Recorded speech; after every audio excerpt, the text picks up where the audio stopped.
Hey guys, today we're going to be talking about how to make a PVC reptile rack.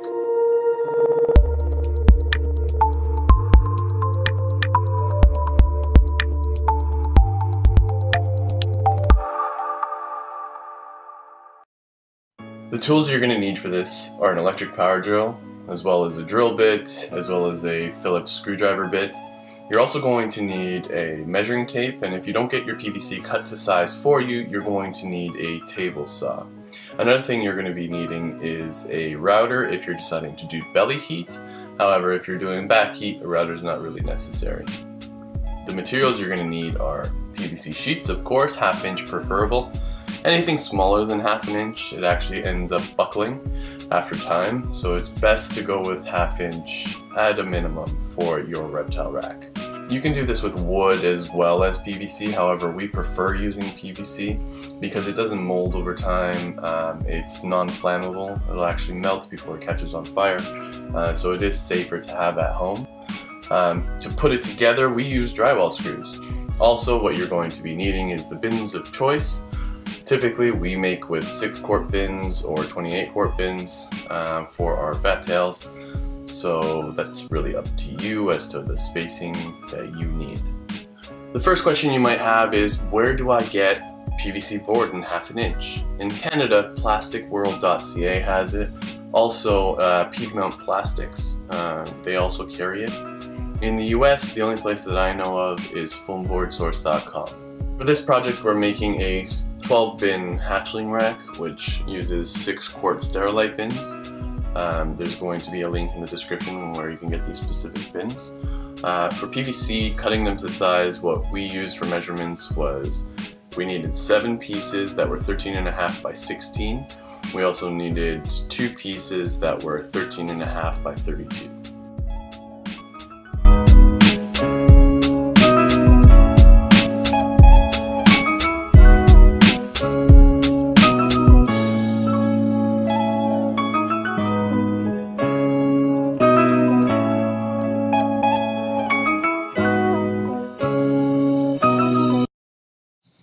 Once you have your pieces cut to size, you're going to need to start with a corner clamp on the top edge and screw those together.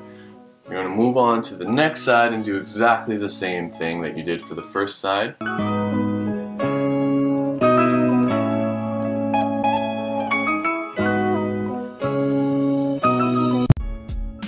Once you've done that, it's actually relatively easy. All you have to do is flip the rack around onto its face.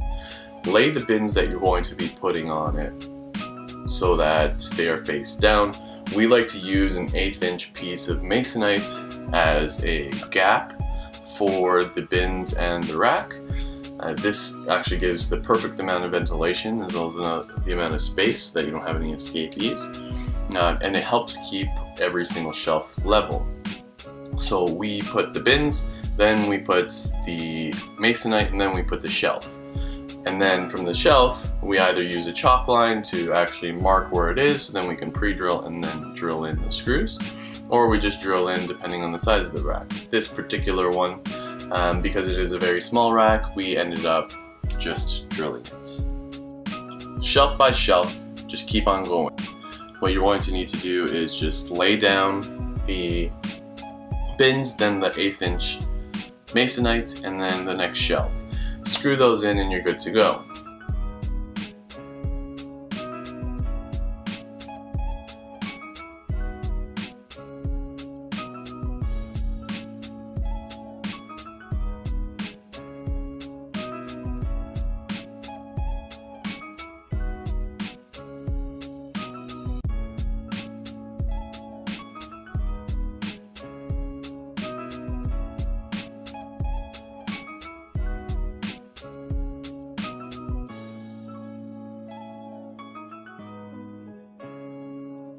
From there, what we like to do is, if you're going to have a belly heated rack, you're going to need to route the sides for this. This particular rack, we actually are using it for crested geckos, so no heat was actually necessary. So what we ended up doing was just putting on the back directly. So as you can see here, what we did was we pre-measured the back, cut it to size, We like to use separate panels instead of a solid panel, just in case we need access later on. Primarily if you're using heat in your racks, having separate sections actually makes it a lot easier. So you don't have to really worry about taking out the entire panel at once, and then, you know, a bin coming out and snake or a gecko or something coming out of that bin. You can actually take it out by sections. And that's it.